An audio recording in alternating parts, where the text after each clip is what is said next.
जैसा कि आपको पता है 2023 से DU बीएड का पेपर CUET करवाएगा। आपको करना है क्या, चैनल के प्लेलिस्ट में जाना है, CUET DU बीएड 2023 वाला प्लेलिस्ट होगा। उस प्लेलिस्ट में सभी वीडियो लेक्चर्स को आपको सीक्वेंस में देख लेना है।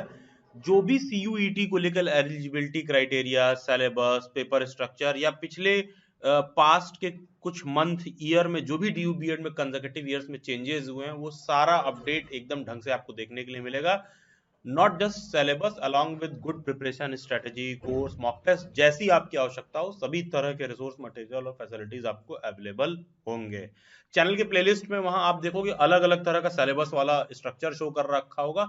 ध्यान दीजिएगा, यहां पर मैं सोशल साइंस को कवर करूंगा। अगर आप में से कोई भी ऐसा स्टूडेंट है जिसकी पेडागोजी सब्जेक्ट कुछ और है, लैंग्वेज है, साइंस है, मैथमेटिक्स है, commerce, Punjabi, Urdu, home science है, तो वो इस लेक्चर के बजाय प्लेलिस्ट में अपने सब्जेक्ट रिलेटेड पेडागोजी वाला लेक्चर जाकर देख सकता है। यहां पर मैं सोशल साइंस को कवर करूंगा। तो DU बीएड में जो सब्जेक्ट्स हैं 5 अलग अलग डोमेन्स के अंदर डिवाइडेड हैं, जैसा कि आपको पता है, science, mathematics, language, social science, commerce, other language, Urdu, home science, ये अलग अलग सब्जेक्ट्स हैं। और CUET में ये अलग अलग पेपर कोड फॉलो होगा डिपेंडिंग ऑन योर सब्जेक्ट। ठीक है, जिस भी सब्जेक्ट के आप होगे उस हिसाब से आप अपना पेपर कोड देख लेना, आप कौन सा फॉलो करोगे। ये जो आपके स्क्रीन पर CUET का पेपर कोड दिख रहा है, ये मैंने दिल्ली यूनिवर्सिटी के प्रोस्पेक्टस से लिया है, जो कि कहता है कि सोशल साइंस के पेपर के लिए जो CUET का पेपर कोड फॉलो होगा COQP 04 होगा। और कौन कौन से सब्जेक्ट्स के अगर आप स्टूडेंट हैं तो आपको COQP 04 वाला पेपर देना होगा। अगर आप इकोनॉमिक्स के हैं, अगर आप जियोग्राफी के हैं, अगर आप हिस्ट्री के हैं, अगर आपके पॉलिटिकल साइंस के हैं, सोशल साइंस के हैं, साइकोलॉजी के हैं, सोशियोलॉजी के हैं, लिए हैं, क्योंकि इन सब का पेरेंट सब्जेक्ट तो पेरेंट पेडागोजी सब्जेक्ट कैटेगरी तो सोशल साइंस ही होता है। तो जितने भी सोशल साइंस के स्टूडेंट हैं ये सब के सब जो पेपर कोड जिसका एग्जाम देंगे उसका नाम है COQP 04। आगे बढ़ने से पहले एक बात जो आपको इंफॉर्मेशन के तहत पता होनी चाहिए, DU बीएड ना 2023 से CUET के अंदर में आया है, लेकिन जो BHU का बीएड है, जो बनारस हिंदू यूनिवर्सिटी जो उत्तर प्रदेश में वाराणसी डिस्ट्रिक्ट में है, तो BHU में बनारस हिंदू यूनिवर्सिटी इसी CUET बीएड में 2022 में ही आ गया था। और 2022 में Delhi university entrance test DUET के तहत अपना एग्जाम खुद करवाता था। और दिल्ली यूनिवर्सिटी 2023 से CUET के अंदर आया है, और BHU बीएड एक साल पहले 2022 से ही है। तो अब है क्या कि BHU बीएड और DU बीएड दो के दोनों same paper structure, pedagogy method almost एकदम सिमिलर सा फॉलो कर रहे हैं। मैं सेम टू सेम नहीं कहूंगा, ध्यान दीजिएगा, मैं सिमिलर वर्ड यूज कर रहा हूं, सिमिलर सा है, सेम टू सेम नहीं है, कुछ एक जैसा ही है। तो अब है क्या कि अगर मान लो तुम 2023 में इस लेक्चर को देख रहे हो तो ऑब्वियस सी बात है कि CUET का पेपर इसी साल से होना शुरू होगा। तो ये complete syllabus, paper structure, previous year paper अगर एक्सेस करना हो तो उसको आप कैसे एक्सेस करोगे, उसको आप कैसे फील ले सकते हो। तो सिंपल सा तरीका है कि गूगल पर दिल्ली बाइट्स टाइप करो। ये क्यों दिखा रहा हूं, समझा रहा हूं, सो दैट सिलेबस की आपको एक बेटर अंडरस्टैंडिंग डेवलप हो। टॉप में ही मॉक टेस्ट होगा, यहां मॉक टेस्ट पर तुम आ जाना। अगर वेबसाइट पे रजिस्टर्ड नहीं हो तो अपने आप को रजिस्टर कर लो, यहाँ पर क्रिएट अकाउंट करो, जाके रजिस्टर करना। तुम अपना मेल आईडी फीड करोगे, तुम्हारे मेल आईडी पर एक लिंक आएगा, click here to activate your account करोगे अपने मेल आईडी पर और अकाउंट एक्टिवेट हो जाएगा। उसके बाद वापस आके यहाँ वेबसाइट पे साइन इन कर लेना। तो यहाँ पर देखो एक पेपर कोड दे रखा होगा COQP 04 बीएड सोशल साइंस। यहाँ पर आके तुम स्टार्ट एग्जाम करना। ठीक है, जब तुम स्टार्ट एग्जाम करोगे तो मान लो चाहे तुम अफोर्ड नहीं कर सकते हो, लेकिन आके यहाँ पे स्टार्ट एग्जाम करना। सबसे पहला वाला जो मॉक है ना ये फ्री होगा। बेसिकली ये मॉक नहीं है, यहाँ पर ये जो मॉक है ना ये BHU का 2022 का प्रीवियस ईयर पेपर है सोशल साइंस पेडागोजी का, जो कि ऑनलाइन एग्जाम हुआ था। ऑनलाइन एग्जाम सेंटर एलोकेट होता है, वहां पर आप जाते हो, एग्जाम देते हो। तो जो एग्जाम देने के बाद जो ऑनलाइन क्वेश्चन पेपर था वो same to same question paper online mode में, सो दैट आप बेस्ट वे में प्रैक्टिस कर पाओ, दिल्ली बाइट्स की वेबसाइट पर फ्री ऑफ कॉस्ट आपको अवेलेबल करा दिया गया है। सो दैट आप यहां पर आओ, जैसे BHU का पेपर ऑनलाइन हुआ था वैसे ही यहां पर तुम अपना पेपर ऑनलाइन देके बेस्ट वे में प्रैक्टिस कर लो, सो दैट पेपर कैसा होता है, कितना कट ऑफ जा रहा है, क्या नेगेटिव मार्किंग है, इन सब बातों की आपको समझ हो जाए। अभी आगे मैं पेपर स्ट्रक्चर समझाऊंगा, लेकिन ये बात आपको पता होना चाहिए कि पहला जो 10 क्वेश्चन होगा या तो वो इंग्लिश का होगा या तो हिंदी का होगा। ध्यान दीजिएगा, बहुत पहले क्या होता था, कोई बच्चा अगर पेपर देता था डीयू का, तो तुमको इंग्लिश और हिंदी दोनों के क्वेश्चन करने होते थे। मान लो पैसेज आ गया, 10 नंबर का लैंग्वेज का क्वेश्चन आ गया, तो 10 नंबर इंग्लिश का भी रहता था, 10 नंबर हिंदी का भी रहता था। 2023 से क्या होगा, या तो तुम 10 नंबर का इंग्लिश करोगे या तो तुम 10 नंबर का हिंदी करोगे, डिपेंडिंग ऑन योर लैंग्वेज। और डेली बाइट्स इकलौता इंडिया में ऐसा वेबसाइट है जो टीचर एजुकेशन के लिए काम करता है। तो ये फैसिलिटी आपको डेली बाइट्स की वेबसाइट पर अवेलेबल है कि जब तुम यहाँ हिंदी करोगे ना, तो पहला 10 क्वेश्चन पूर्ण रूप से, संपूर्ण रूप से हिंदी में चेंज हो जाएगा। एकदम तुम देखोगे पहला 10 क्वेश्चन हिंदी में चेंज हो गया, ठीक है, एकदम देखोगे हिंदी में चेंज हो गया। और इसका इंग्लिश वर्जन टोटली तुमको कुछ और दिखेगा, या तो तुम हिंदी में करो या तो इंग्लिश में करो। ध्यान देखो, यहाँ क्वेश्चन नंबर 10 पर मैं हूं। अब देखना, जैसे मैं क्वेश्चन नंबर 11 की तरफ पहुंचूंगा, तो यहाँ देखो क्वेश्चन इंग्लिश में सेलेक्ट किया हो तो इंग्लिश में शो कर रहा है। जिस भी भाषा में आप चूज करोगे उस भाषा में पेपर आपको शो करेगा। लेकिन बाकी की जगह पर क्या है, इंग्लिश और हिंदी टोटली डिफरेंट है। शुरुआत के 10 क्वेश्चन में या तो इंग्लिश होगा या तो हिंदी होगा, कोई एक चूज करके ही आप दोगे। तो ये केवल मैं सिलेबस को समझने के लिए नहीं कह रहा हूं कि तुमको जाके पेपर देना है। देखो, जब वहां पर तुम जाके पेपर देते हो और मान लो तुम पेपर को दिए और तुम 70% क्वेश्चन सही नहीं कर पा रहे हो, 65 से 70% क्वेश्चन सही नहीं कर पा रहे हो, तो इसका मतलब ये है कि तुमको अलग से प्रिपरेशन भी करना पड़ेगा। मैं डेली बाइट्स पे तुम प्रिपरेशन ज्वाइन करो, डेली बाइट्स पे तुम मॉक टेस्ट दो, मैं ऐसा नहीं कह रहा हूं। मैं क्या कह रहा हूं कि अगर तुम्हारे 65-70% से मार्क्स कम आते हैं उस पेपर में, मान लो अगर पेपर 400 नंबर का है और तुम्हारे 230-40 नंबर, 250 नंबर से कम आते हैं, तो तुम ऐसे भी सेलेक्ट नहीं हो पाओगे। तो पेपर वहां जाके दे लो, वहीं पर मार्क्स आ जाएगा, अपना लेवल इवेल्युएट कर लो। जब लेवल इवेल्युएट कर लोगे तो तुमको समझ में भी आ जाएगा तुमको प्रिपरेशन की भी जरूरत है कि नहीं है। जैसे कि मैं हमेशा कहता हूं, मार्केट में दवा, दारू, जहर हर चीज बिकता है, सबकी अलग अलग आवश्यकता है। डिपेंडिंग ऑन योर नीड आप उसको एक्सेस कर सकते हो। गूगल पर डेली बाइट सर्च कर सकते हो। वेबसाइट बहुत बार गूगल से ओपन करने में बहुत लोगों को दिक्कत होती है। डायरेक्ट आप एड्रेस टाइप कर सकते हो www.dellybytes.in, सीधा आप डेली बाइट्स की वेबसाइट पर पहुंच जाओगे। उसके बाद भी कोई डाउट, क्वेरी, अपडेट वगैरह कुछ इशू रह जाए, आप मेरे से इंस्टाग्राम पर भी जुड़ सकते हो, जिसका लिंक डिस्क्रिप्शन बॉक्स में दिया हुआ है, या फिर ये यूजर आईडी आप इंस्टाग्राम पर सर्च करो। तो ये जो आपके स्क्रीन पर दिख रहा है ना, ये एक रफ पेपर स्ट्रक्चर है। यहां पर हम किसके रिगार्डिंग बात कर रहे हैं, CUQP 04 बीएड के रिगार्डिंग बात कर रहे हैं, जिसका पेरेंट पेडागोजी है सोशल साइंस। और जो टीचिंग सब्जेक्ट्स होंगे, या तो आपका इकोनॉमिक्स होगा, या तो आपका जियोग्राफी होगा, या तो आपका हिस्ट्री होगा, या तो पॉलिटिकल साइंस होगा, या तो सोशल साइंस होगा, या तो साइकोलॉजी होगा, या तो सोशियोलॉजी होगा। इसमें ध्यान क्या रखना है कि इन सभी सब्जेक्ट्स को एलिजिबिलिटी क्राइटेरिया क्या है उसको समझने के लिए आप चैनल के प्लेलिस्ट में जाइए, DU BED 2023 वाला प्लेलिस्ट चेक करिए, वहां पर आपको बात देख के समझ में आ जाएगी। तो पेपर में होगा क्या, बेसिकली 100 क्वेश्चन आपके आगे आएंगे, जहां पर पार्ट ए में 25 क्वेश्चन होंगे और पार्ट बी में 75 क्वेश्चन होंगे। इसी को थोड़ा हम विस्तृत ढंग से समझें, तो पार्ट ए में जो 25 क्वेश्चन होगा, जैसा कि मैंने अभी आपको वेबसाइट पर दिखाया था कि 10 क्वेश्चन या तो इंग्लिश के होंगे तो या तो हिंदी के होंगे। देखो यहाँ पर रेड कलर से मैंने और लिखा है, इसका मतलब अगर तुम इंग्लिश भाषा के विद्यार्थी हो तो 10 क्वेश्चन तुम इंग्लिश वाला अटेम्प्ट करना, अगर तुम हिंदी भाषा के विद्यार्थी हो तो 10 क्वेश्चन तुम हिंदी में अटेम्प्ट करना। और यहां पर जो इंग्लिश का क्वेश्चन है ना, ये उसका हिंदी ट्रांसलेशन नहीं होगा, ये हिंदी टोटली अलग होगी, यहाँ इंग्लिश वाले क्वेश्चन से। लेकिन ये जो बाकी के सारे क्वेश्चन है ना, उसको भी तुम इंग्लिश या हिंदी में अटेम्प्ट कर सकते हो। लेकिन यहां पर ये सारे क्वेश्चन ना क्वेश्चन सेम होंगे, बस उनकी भाषा अलग होगी, ठीक है। वो क्वेश्चन का लैंग्वेज जो है, या तो इंग्लिश का ही वर्जन जो हिंदी में रहेगा, या तो हिंदी का ही वर्जन इंग्लिश में रहेगा। लैंग्वेज में ये टोटली डिफरेंट रहेगा। इस बात पर बार बार इंफेसिस क्यों दे रहा हूं, क्योंकि पुराना जितना भी DU का पेपर देखोगे, तो तुम किसी भी लैंग्वेज के हो, तुम इंग्लिश के हो तो भी तुमको 10 क्वेश्चन इंग्लिश का करना है, 10 क्वेश्चन हिंदी का भी करना है। इस साल से क्या हो गया, हिंदी वाले हिंदी, इंग्लिश वाले इंग्लिश, ठीक है। और बाकी का सारा क्वेश्चन पेपर इंग्लिश हिंदी दोनों में रहेगा, तो उसको भी लेकर आपको निश्चिंत रहना है कि आप कोई भी ऐसा प्रॉब्लम फेस करने वाले नहीं हो। तो बेसिकली जो पार्टी में 25 क्वेश्चन होगा, ये बहुत इंपॉर्टेंट रोल प्ले करेगा। इसमें इंग्लिश हिंदी कॉम्प्रिहेंशन आएगा, जनरल अवेयरनेस के 5 क्वेश्चन आपको देखने के लिए मिल जाएंगे, 5-6 क्वेश्चन करंट अफेयर के। उसी हिसाब से reasoning, verbal ability, analytical skill से 5 क्वेश्चन आपको देखने के लिए मिल जाएंगे। मैथमेटिकल क्वांटिटेटिव एबिलिटी से आपको 5 क्वेश्चन देखने के लिए मिल जाएंगे। लेकिन हम यहाँ सोशल साइंस के सिलेबस के बारे में बात कर रहे हैं, तो पार्ट बी में जो मेजर 75 क्वेश्चन है उस पर थोड़ा सा चर्चा करेंगे।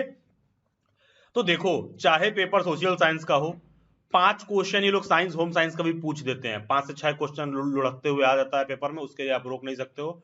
5-7 क्वेश्चन साइंस, होम साइंस से आपको मिल जाएंगे, 6 क्वेश्चन आपको जनरल नॉलेज से मिल जाएगा, 10 से 12 क्वेश्चन पॉलिटी और पॉलिटिकल थिंकर्स में मिल जाएगा, 10 से 12 क्वेश्चन से लेकर 14 क्वेश्चन तक आपको इकोनॉमिक्स का देखने के लिए मिल जाएगा, 12 क्वेश्चन आपको टीचिंग एप्टीट्यूड 14-15 तक भी जाता है, मिल जाएगा, 14 से 15 क्वेश्चन या 10 क्वेश्चन आपको हिस्ट्री के मिल जाएंगे, 6 से 7 क्वेश्चन आपको जियोग्राफी के मिल जाएंगे, बाकी 10 question SST, GK, science etcetera वगैरह सब कुछ मिला उला के जो है करंट अफेयर वगैरह मिक्स टाइप का, स्टैटिक को करंट से कनेक्ट करके वगैरह वो 10 मिसलेनियस क्वेश्चंस भी आपसे पूछ लेते हैं।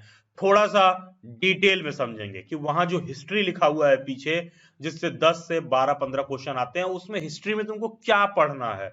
देखो हिस्ट्री के लिए तुम्हें हड़प्पन इंडस सिविलाइजेशन, वैदिक कल्चर, कल्चर रीजन्स, पॉटरीज क्या, painted grey ware potteries, PGW जो पॉटरीज होती है वो सब आपको समझना है। महाजनपद पीरियड जो टोटल 16 महाजनपद हैं, बुद्धिस्ट टेक्स्ट, जैन टेक्स्ट, अंगुत्र निकाय, भगवती सूत्र वगैरह में जो कुछ भी दे रखा है, ये सब महाजनपद पीरियड के रिगार्डिंग पढ़ना है। रिलीजियस मूवमेंट, बुद्धिज्म जैनिज्म के रिगार्डिंग थोड़ा बहुत पढ़ना होगा। बुद्धिस्ट काउंसिल, जैन काउंसिल, ये सब कौन कब हुआ, कैसे हुआ, ये सब चीजें, कौन पैटर्न था, ये सारी चीजें आपको पढ़ना पड़ सकता है। मौर्यन पीरियड के रिगार्डिंग पढ़ना पड़ सकता है, चंद्रगुप्त मौर्य, बिंदुसार, कलिंग वगैरह के डिटेल, वॉर वगैरह पर, अशोका वगैरह पर, ये सारी चीजें आपको वहां पर देखने के लिए मिलेगा। Post Maurya, pre Gupta period आपको पढ़ना पड़ सकता है।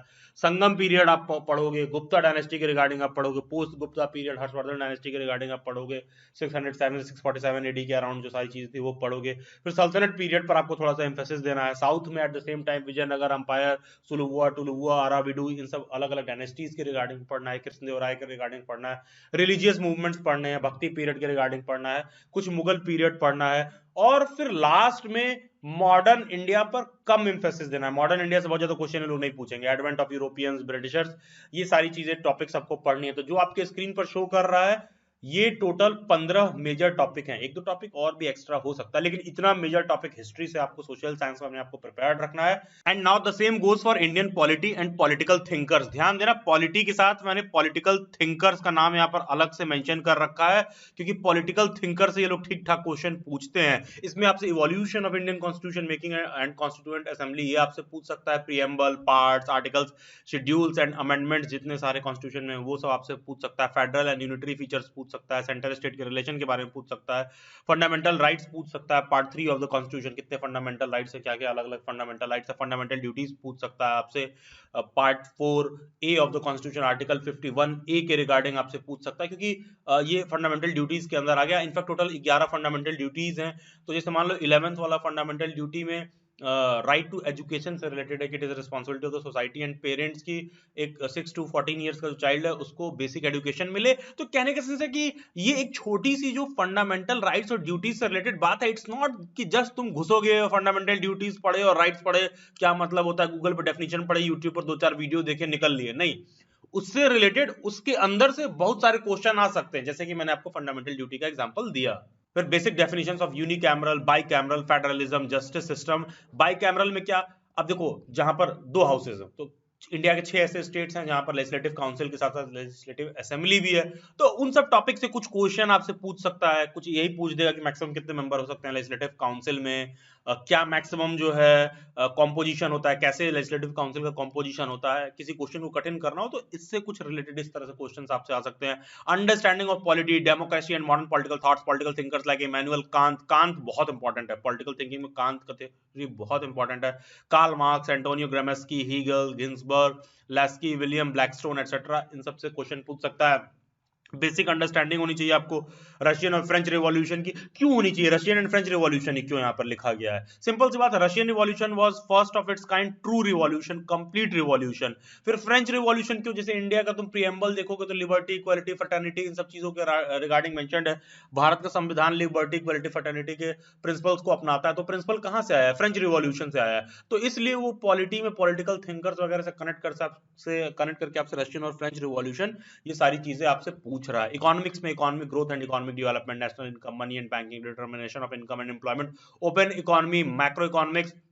यहां पर ध्यान देना, बहुत से इकोनॉमिक्स के जो स्टैटिक वाले टॉपिक हैं वो करंट से कनेक्ट करके आपसे पूछ सकता है। उदाहरण के तौर पर गवर्नमेंट का कोई भी मान लो स्कीम चल रहा है जहां पर आर्थिक सहायता लोगों को प्रोवाइड की जा रही हो, किसी तरह का हाउसिंग स्कीम हो या कुछ हो, उन सब चीजों से रिलेटेड आपसे पूछ सकता है। जीडीपी, जीएनपी, इन सब चीजों का आपको समझ होना चाहिए। Repo rate, reverse repo rate, ये सब बेसिक्स आपको पता होना चाहिए। इकोनॉमी में क्या इस समय चेंजेस आ रहे हैं, उन सब की बेसिक अंडरस्टैंडिंग होनी चाहिए, करंट को स्टैटिक से कनेक्ट करके उस तरह के क्वेश्चंस आपको देखने के लिए मिलते हैं। Theory of consumer behaviour, PPC, IC and DC, production and cost, theory of the form under perfect competition, non competitive market, theory of technological dualism, theory of golden age, Lewis theory of unlimited supply of labour, quasi rent game theory, mean mode median, green revolution, vicious circle of poverty, ये सब economics के दायरे हो सकते हैं। और ध्यान दीजिएगा, डीयू के सोशल साइंस के पेपर में इकोनॉमिक्स का ठीक ठाक रोल होगा, अच्छा खासा, मतलब कह लो डिसाइडिंग फैक्टर वाला रोल होगा, क्योंकि जो स्टूडेंट्स इकोनॉमिक्स के नहीं है वो ऑफन इस सेक्शन को इग्नोर कर देते हैं, और इससे डायरेक्ट क्वेश्चन आपको पेपर में देखने के लिए मिल जाएगा। इकोनॉमिक्स से मान लो कि तुम 12 से 14 क्वेश्चन पेपर में डायरेक्ट पा जाओगे। Same goes for geography, geography में continents and oceans, layers of atmosphere, zones of geosynclines, latitude and longitude, salinity on oceans and seas, epiphytes, Koppen's, climates, various landforms, mountains, grassland जो अलग अलग तरह का होता है वो सब आपसे पूछ सकता है, diversity in forest, idea about population and census, आबादी से, सेंसस से मतलब एक दो क्वेश्चन तो नॉर्मली बीएड एग्जाम में ऐसे भी रहता है, तो वो सब टॉपिक्स आपसे पूछ सकता है। ध्यान देना ना, ये 75 क्वेश्चन में ना सोशल साइंस वाले में टीचिंग एप्टीट्यूड का क्वेश्चन भी कुछ कुछ अलग से रहता है। तो nature of teaching, objectives of teaching क्या है, ब्लूम्स टैक्सोनॉमी क्या है, लेवल ऑफ टीचिंग क्या रखना है, कैरेक्टरिस्टिक्स ऑफ टीचिंग क्या रखना है, टीचर लर्नर रिलेशन कैसा होगा, factors affecting learning, role of teacher, qualities of an effective teaching, methods of teaching, teaching aids, type of education, evaluation method, micro teaching, Swayam Prabha, MOOC, inclusive education, progressive education, ये सब major topics है teaching aptitude के। Teaching aptitude में तो जितना Nupur ma'am ने कराया उतना तुम कर लो, मोर देन सफिशिएंट है। करने से मेरा मतलब है कि डेली बैट्स की वेबसाइट पर, डेली बैट्स की यूट्यूब पर जाओगे तो टीचिंग एप्टीट्यूड का एक प्लेलिस्ट होगा, नुपुर मैम ने उसको पूरा पूरा बीएड एंट्रेंस एग्जाम के पर्सपेक्टिव से ही बना रखा है। जो भी कैंडिडेट्स ऐसे हैं जो डेली बैट्स पर मान लो पेड मॉक या कोर्स नहीं ले पा रहे, तो जाके पूरा वीडियो लेक्चर सीरीज देख लेना, उससे भी आपका बेसिक काम हो जाएगा। फिर कुछ question 5-7 question science, home science से लुढ़कते लुढ़कते सोशल साइंस में भी आ जाता है। ऐसा नहीं कि सोशल साइंस में कोई कसम है इन लोग का कि जो है नहीं भैया हम साइंस से नहीं पूछेंगे, तो रिमझिम मैम वहां पर पूरा pasteurisation, biocatalyst, fibre and fabrics, plant extraction, ecology, food chain, diversity, convention, protocols, ये सब टॉपिक्स बेसिकली क्लासेस में कवर करती हैं। कोई स्टूडेंट डेली बैट्स पे नहीं ज्वाइन कर पा रहा है, कुछ इशू है, तो आप ये सारे टॉपिक्स को अपने पास अकॉर्डिंगली नोट करके पढ़ लेना। ये बेसिक इंपॉर्टेंट टॉपिक्स हैं जो आपको प्रिपेयर रखना है। तो ये था ओवरऑल सिलेबस। बाकी का डेली बैट्स के बहुत सारे एस्पायरिंग टीचर्स के लिए वेबिनार मीट होते हैं, उन सबको ज्वाइनिंग का डिटेल आपको डिस्क्रिप्शन बॉक्स में टीचर एजुकेशन रिसोर्स करके एक टेलीग्राम ग्रुप दे रखा होगा, उस टेलीग्राम ग्रुप में ज्वाइन कर लो। जो भी अपडेट लिंक वगैरह होता है वो सब वहीं पर आता है। डेली बैट्स के फ्यूचर में बहुत सारे सेमिनार भी होंगे, उन सबको भी आप ज्वाइन कर सकते हो, उन सबका अपडेट भी उसी टेलीग्राम ग्रुप में आपको देखने के लिए मिलेगा। और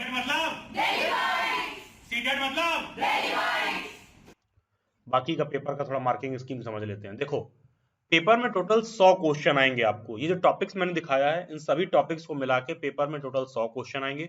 आपको 2 घंटे मिलेगा, एक क्वेश्चन 4 नंबर का होगा, और किसी भी क्वेश्चन को गलत करोगे तो नेगेटिव मार्किंग भी होगा -1। तो एक क्वेश्चन 4 नंबर का, -1/4 हो गया, यानी -1 मार्किंग नेगेटिव है, और हर क्वेश्चन जो है 4 नंबर का। टोटल 100 क्वेश्चन रहेंगे, टोटल आपको पेपर में 2 घंटे मिलेंगे। चैनल के प्लेलिस्ट में जाइए, ये दोनों वीडियो लेक्चर इंट्रोडक्शन वाला और डेली बैट्स, अगर किसी को मेंबरशिप लेना है, प्रिपरेशन क्लासेस वगैरह ज्वाइन करना है, तो ये वाला वीडियो लेक्चर पूरा पूरा डिटेल आपको इसमें मेंशन्ड है, आप उसको फॉलो करके डेली बैट्स पर क्लासेस ज्वाइन कर सकते हैं। और जो भी कैंडिडेट्स को मॉक टेस्ट और अदर रिसोर्स मटेरियल एक्सेस करना है वो DUBED2999 ये कोड लिख करके इस नंबर पर व्हाट्सएप कर दे, 24 to 48 आवर्स का वेट करें।